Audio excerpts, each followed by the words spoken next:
सर्व खेळाडूंना शुभेच्छा द्याव्यात आणि आपल्या यशाचं रहस्य देखील आपण सांगावं। आदरणीय श्री पंकजी शिरसाट साहेब।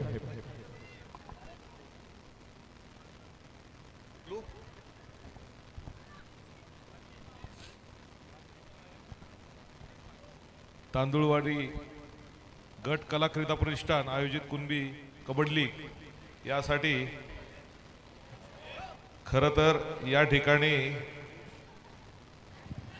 महेंद्र ठाकूर आणि मनोज ठाकूर म्हणजे मला वाटतं मला तासाला हे होतं, दादा यायचं भाऊ यायचं, म्हटलं ठीक आहे।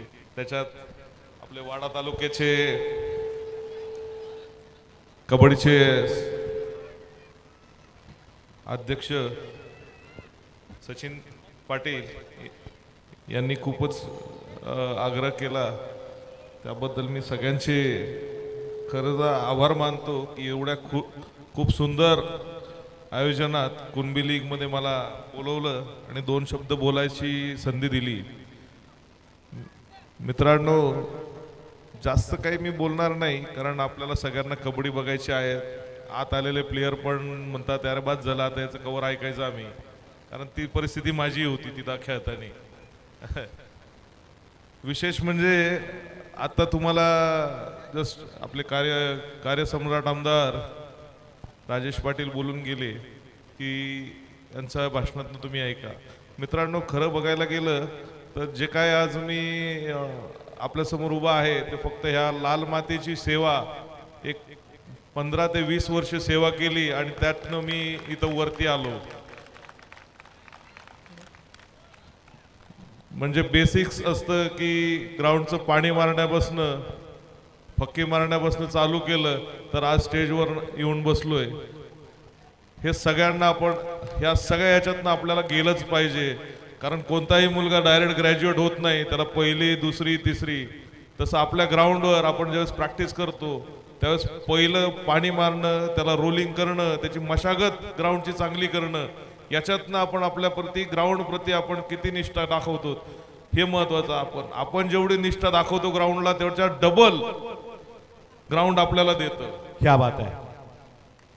माझ्या खेळत होतो त्यावेळेसची जवळपास सकाळची 3 तास आणि संध्याकाळची 4-1 तास अशी कॉलेज जीवनापर्यंत अशी 7 तास जात होती।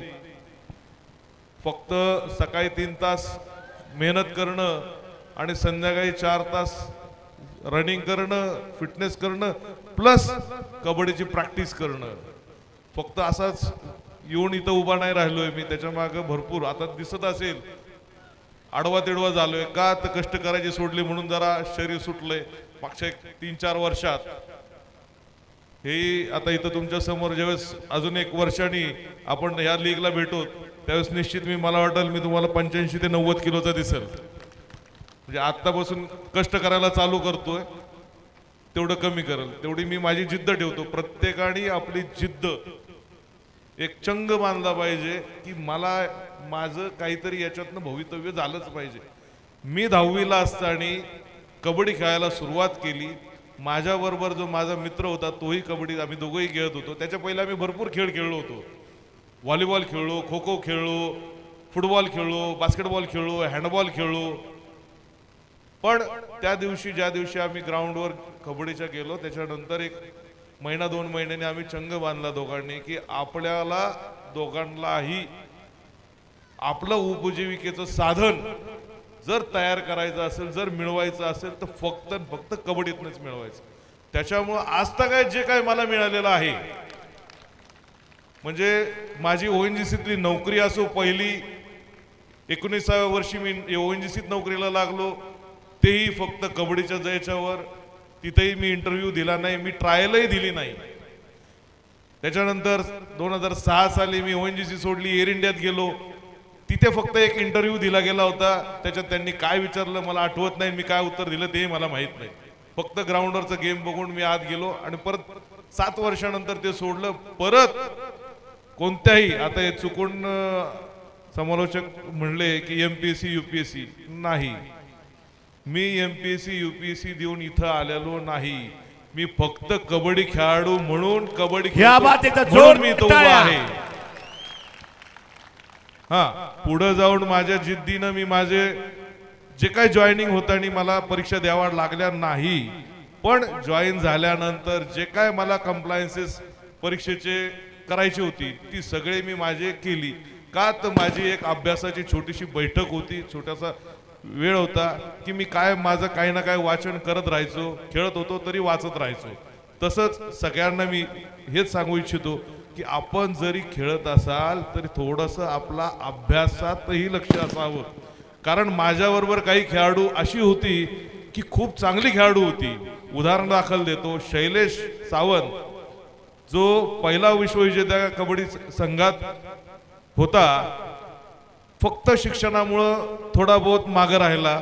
खेळात तो खूप चांगला होता, पण फक्त शिक्षणामुळं त्याला जे काय पद म्हणजे खेळतोय चांगला, पण ज्यावेळेस पद द्यायचं वेळ येतं किंवा पद घ्यायचं वेळ येतं त्यावेळेस कुठंतरी आपल्याला शिक्षणाचा क्रायटेरिया लावला जातो. शिक्षण त्याला बेसिक क्रायटेरिया असतात, तर त्याच्यात आपण न अडकता आपलं बेसिक ग्रॅज्युएशन आपण पूर्ण करावं प्रत्येकाने, अशी माझी धारणा मी हे करतो आणि माझे 2 शब्द संपवतो. खूप चांगले खेळा मित्रांनो, खूप मोठे व्हा. धन्यवाद.